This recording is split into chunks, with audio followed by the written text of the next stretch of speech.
A very diverse edition of MotorWeek Illustrated. I'm Dave Despain back from Florida and TBS Sports live coverage of the 24 Hours of Daytona, opening event of Speed Week's 1984.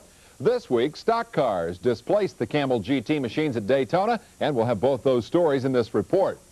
If early season crowds are any indication, 1984 could be a banner year for racing. Last Saturday, we reported 10,000 people were turned away from sold-out Anaheim Stadium in the season-opening Motorcycle Supercross. Last Sunday, it happened again. Pomona, California, the Winter Nationals, opening round of the National Hot Rod Association drag racing season. Weekend crowd, 70,000, 15,000 turned away Sunday.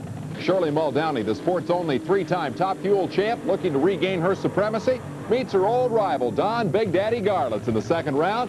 They leave even, but Big Daddy gets to the far end first. But Garlitz came back in the near lane and didn't make it out of the semifinals. He fell victim to Pennsylvania's Joe Amato. Tell you what, Joe is becoming quite a threat in the Top Fuel division. He puts Big Daddy on the trailer.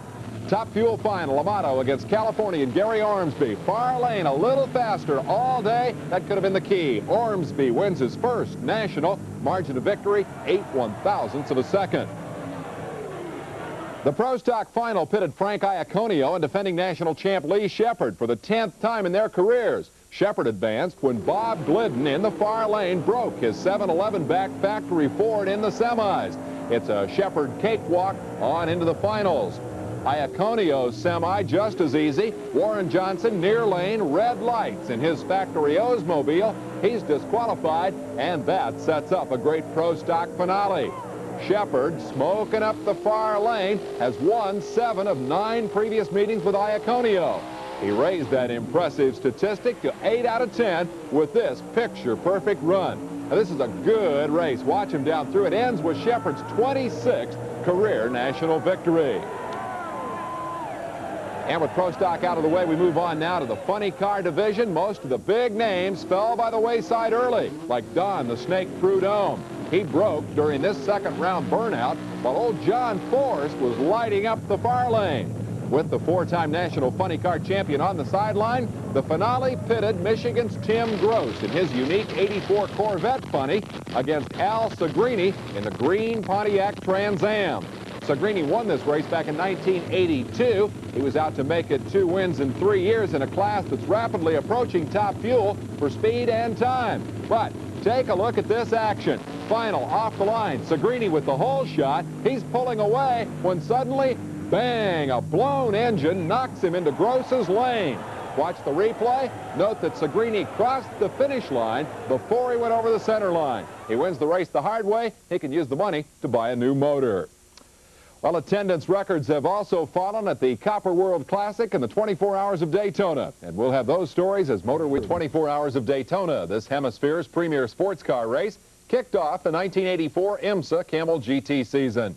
This 82-car field, a record entry, marked the coming of age for IMSA's formula for prototype road racing in America. Without question, the 1984 Sunbank 24 is the best, has the best entry list in terms of quality all the way through. The number of potential winners of any 24-hour race here at Daytona ever, and I've seen all of them. The focus of pre-race attention, the controversial Porsche 962 prototype, qualified fastest by Mario and Michael Andretti. Descended from the World Endurance Championship winning 956, the Porsche was fast. The question, would it last? Second fastest, the South African Sarl van der Merwe, Tony Martin, and Graham Duxbury in the Porsche-powered march that took Al Hobart to the '83 Camel GT title. A record 60,000 fans watched the Andrettis and South Africans swap the lead in the early going. In pursuit, Bob Tullius, Doc Bundy, and David Hobbs in the Jaguar number 44, and the defending race winners, Bob Wallach and A.J. Foyt, joined by our TBS sports analyst, Derek Bell. The new backstretch chicane had a lot of drivers complaining before the race. It triggered only one incident. Kemper Miller walked away after flipping his march when he came in contact with another car at the entrance to that new turn. All the leaders in this endurance marathon had problems. The Andretti Porsche broke a transmission, a turbo, and finally a camshaft. The Jaguars, meanwhile, slowed by chronic alternator problems, and the Foyt-Wallach team lost a couple of hundred horsepower to a cracked manifold, could never mount a charge. The South Africans led the race during the night until Martin ran out of gas. That, in turn, opened the door for Hurley Haywood, Claude Bellalena, Bruce Levin, and Al Holbert. But they, too, lost the lead to a manifold problem similar to the Foyts. Sunday dawned with a double zero far out front. The story never changed in the final hours. Martin, Van der Merwe, Duxbury cruising to their first American Victory Lane celebration. This is American racing. It's got to be the best in the world. I enjoyed it very much. Took a little bit of time to get used to the banking. But all in all, it was a wonderful weekend. In the GTO class, Billy Hagan, Gene Felton, and NASCAR star Terry Labonte survived a bout with rear-end trouble, won it by 8 laps, their first win in the 24 hours. GTU title to another first-time winner. Jack Baldwin teamed with Ira Young and Bob Reed to win that class by 3 laps. Last year, Andile Road and Racing's Alvin Springer built the winning 24-hour engine. This year, Alvin's company built the engines that ran first and second. Driving a 24-hour race is living it to the limit. The rules require that each team have at least 2 drivers so they can spell each other. But the power plants don't get that kind of relief, and Springer's 1-2 sweep of the race is a remarkable engine-building accomplishment. For that, Alvin Springer wins our Wrangler U.S. Air Force Reserve Behind the Scenes Award, and he'll get a new outfit from Wrangler. Elsewhere, we wonder what's going on at Road Atlanta. Atlanta Motorsports marketing man Artie Rainey told us this week he's put together a syndicate and signed a contract to purchase the track from the race car driving Whittington brothers. Rainey says, quote, "Our goal is to turn Road Atlanta into the finest road racing facility in the world," unquote. And what does Road Atlanta President Don Whittington say? Nothing.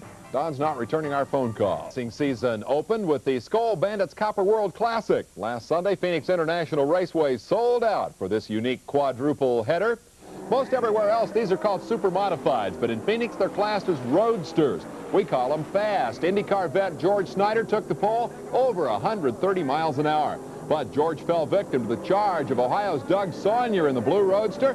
Saunier passed Snyder for the lead early in the race, streaked to an easy victory. Another IndyCar driver, Chet Phillip, finishing third. The sprint car pole sitter was Gary Bettenhausen, one of 6 Indy veterans in the field. His engine loaded up on the start, then he spun and dropped all the way back to 17th spot. But old Gary didn't give up, though. He fought back to join this duel for the lead, but then Bettenhausen blew a head gasket and ultimately settled for 5th place.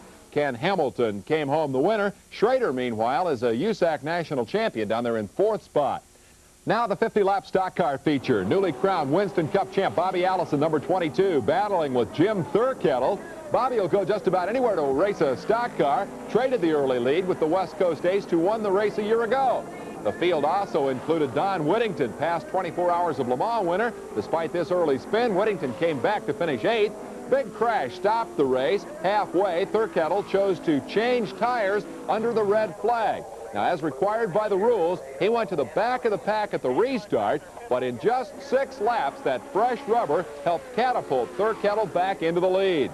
Shortly thereafter, Allison lost 2 laps with a flat tire. Thurkettle didn't have any other competition. That becomes the 2nd year in a row that he has won the race, and both times he did it after the red flag tire change. In the midget finale, last of the quadruple header, Schrader comes back from his 4th place sprint car finish to take the checkered flag. Now, the 1984 Camel Pro Grand National Motorcycle Series will be a battle between Harley-Davidson, last of the American makers, and Honda, leader of the Japanese bike invasion. Round 1 last weekend, Houston Astrodome, ended in a draw. The defending Camel Pro champion, Randy Goss, led a Harley conquest of 2 of the top 3 spots in the Saturday night short track. Ricky Graham, who used to ride Harleys, led Honda to 3 of the top 5 spots in Sunday's TT race. And after 2 of 34 events, Harley's Goss and Honda's Graham are dead even in the standings.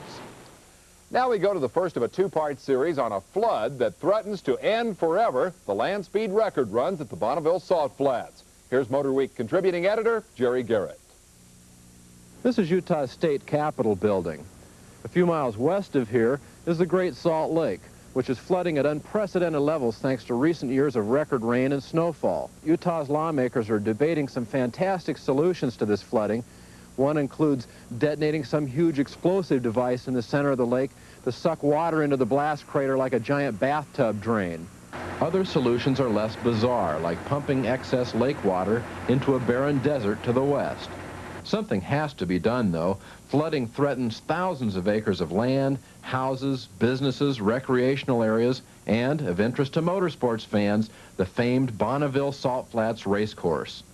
Believe it or not, the once barren salt flats are now out there somewhere under millions of acre-feet of water. For almost 50 years, the salt flats have been mecca for land speed record runners. The dried salt made a perfect surface for record attempts. The flats stretched for more than 10 miles, plenty of runoff area. Speed potential here seemed at one time almost limitless. But a few years ago, the lake began a steady encroachment in the area. Wet salt foiled Richard Noble's record attempts here in 1982 and 83, and last year Bonneville's annual speed trials, run each summer since the end of World War II, were canceled for the first time. What's happening is that Utah's once dry climate has turned wet, and as a result, the Great Salt Lake is again trying to become America's great inland ocean. Millenniums ago, the Great Salt Lake covered much of Utah, Idaho, and Nevada. Until recent years, the lake had been drying up, exposing more and more land like the salt flats that was once shallow lake bottom. But right now, the lake is at its highest level since 1888, and the waters will go much higher when the spring thaw comes. The rising waters are already claiming victims like this section of Interstate 80 west of Salt Lake City. Even the Union Pacific Railroad line through here is now just an island, and even the most optimistic estimates claim it will take many years for this area to dry out again, and that's only if the climate here reverses itself and turns dry again. Bonneville's loyal speed freaks wonder if the salt flats will ever roar again with wonderful sounds like this. From the Great Salt Lake, this is Jerry Garrett reporting. So, what is to become of world land speed record attempts? Well, Jerry will have a possible answer to that question in part 2 of that report next Saturday. What may be the most competitive field in the history of the race is gathered for next week's Daytona 500. They'll run for the pole tomorrow, and we convinced our Ned Jarrett to get out on a limb and predict who's going to start up front. Ned? Well, Dave, you really know how to put a fellow on the spot. That's a tough assignment. I don't think I've ever seen as much optimism among as many drivers and crews as we're seeing at Daytona here this week. There's been more testing going on this winter than ever before, so a lot of teams are really prepared to run fast, and they do expect the speeds to be fast tomorrow.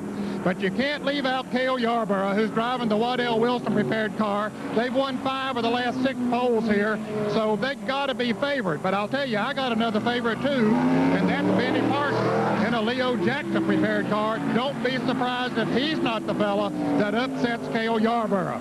But I'm not going to put any of my money on it. Now to Bob Barcia for an update. Cale Yarborough, who's favored to take the Daytona 500 pole position, has run over 199 miles per hour thus far. That's still 3 shy of his incredible record run last year of 202.65 miles an hour. However, most observers feel there'll be 3 or 4 cars topping the 200-mile-an-hour barrier when they run for the pole on Sunday. Terry Labonte was the fastest going into this afternoon's practice sessions. Labonte in a Chevrolet had run 198.2 miles an hour. Beside tomorrow's run for the pole, the Grand National drivers at Daytona are gearing up for their first on-the-track confrontation of the year in Sunday's running of the Busch Clash. This unique 20-lap event pits all the 1983 pole position winners plus 1 wildcard selection in a wild dash for a $50,000 first prize. Jody Ridley, this year's wildcard selection, won Thursday's drawing for the pole in tomorrow's clash. Also at Daytona on Sunday, Farrell Harris will start from the pole in the ARCA 200. The defending race champion will start alongside Davey Allison. Series champ Bob Dotter will start from 5th spot. One quick footnote to the 24 hours of Daytona. MotorWeek sources report Derek Bell and Al Holbert will team in a factory-assisted Porsche 962 shortly in selected events. Bell, a 3-time Le Mans winner, and Holbert, the defending IMSA GT champion, will make their debut at the April 15th Road Atlanta IMSA event. Well, we'll turn to the rough and tumble world of off-road racing. When MotorWeek continued last weekend at Parker, Arizona, the Parker 400 ran with a new format this year. A record 350 entries made a loop in California, then crossed the Colorado River for 2 loops in Arizona. Famed Mickey Thompson debuted a new Raceco buggy in Class 1, but he and last year's 4-wheel overall winner Jack Johnson both failed to finish this year. The Class 1 winner Bob Shepard dominated the event, claimed the overall title with a time of 5 hours and 20 minutes, and left the field and at least one spectator to eat his dust. A lot of attention focused on the big trucks, Class 8, matchup between Parnelli Jones and Parnelli's Pick as his toughest competition. Naturally, Walker Evans is the king of off-road racing and also king in the Class 8 division. As far as I'm concerned, I think we have a great chance to beat him. I think the truck that I have is really better than his Dodge. While Jones' GMC was plenty fast, he in fact did beat Evans' Dodge, number 805, but that was the race for second place. Dave Schaap brought his Ford from 17th starting spot to upset the Stars. He had a one-word explanation for his missing windshield, the dirt in his mouth, and the cut on his cheek. Tree. A tree. Yeah. Found a tree, huh? Same tree that got the windshield. Despite all that adversity, Schaap was a happy man. Well, I've been trying to win this race since 1975, so it feels pretty damn good. Now, the big trucks are still the stars in off-road racing, but that may change this year. Again, Jerry Garrett back to tell us now about the booming interest in mini trucks. Have you paid attention to truck commercials lately? There's been a change. Trucks aren't shown hauling sheets of plywood around anymore. Truck commercials aren't selling utility these days. They're selling competition. Anymore, a truck is just a hunk of sheet metal unless it's Baja tough. It seems almost everyone making trucks these days is backing them in off-road racing. And as a result, off-road racing is changing. There's considerable interest from both Japan and Detroit. Every manufacturer wants to show that its new mini pickups are as tough as their big brothers. Last year, the mini pickup class was the most popular class racing in the Pomona, California short course series. Competition was at times like guerrilla warfare. This season, no less than 7 factory teams will be operating in the mini class, and many of off-road racing's big names are involved. For Chevy, Johnny Johnson is campaigning an S10, while John Baker is piloting a Mitsubishi. Datsun has IndyCar driver Roger Mears under contract once again, and back for Ford is Manny Esquera in a Ranger. Toyota pulled off the big coup by hiring the Iron Man, Ivan Stewart, away from his big Ford. And even Stewart's arch rival, Walker Evans, will run a mini Dodge D50 at some races in 1984. Let's face it, Detroit is pushing the mini pickup due to the fuel economy, everything. That's just the thing of life. Whenever you get sponsors that want to see a lot more vehicles in one particular size or class, that's when you start seeing guys building a lot more cars and they're coming out. The presence of all these factory teams in the class means one thing: money. The price of doing business is going to skyrocket. Rules have been liberalized for 1984, and there's talk some of the new mini pickups may cost as much as $150,000. Incredible. The mini pickup class will bear watching in 1984. It may well replace the big trucks as the glamour class in off-road racing. For MotorWeek Illustrated, this is Jerry Garrett reporting. Well, you don't need a truck or a desert to go off-roading. This recent buggy action from San Diego Stadium speaks for itself.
With that, let's move on to our champion spark plug racer of the week, who this week comes from the 24 Hours of Daytona. Gene Felton put this Camaro on the GTO class pole for the big race. This after a long dry spell for the former IMSA Kelly American champion. Then with a lot of help from co-driver Billy Hagan and Terry Labonte, Felton streaked to an 8-lap margin of victory in class. For his 10th Daytona victory, just 2 short of the record, and for finally finding his way back to victory lane, Gene Felton is our champion racer of the week. Well, Daytona Speed Weeks is at full throttle and will play a big part in our next edition of Motor Week. Last year, eventual Daytona 500 winner Cale Yarborough spiced up qualifying for the big race with this 200-mile-an-hour flip. Next Saturday, we'll show you this year's pole runs and the highlights of the Busch Clash, which runs tomorrow at Daytona International Speedway.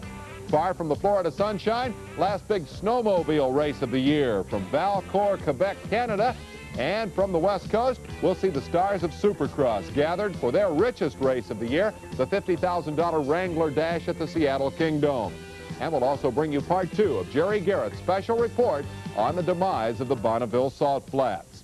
All in all, quite a lineup. Hope you'll join us again next Saturday at this same time. I'm Dave Despain for MotorWeek Illustrated.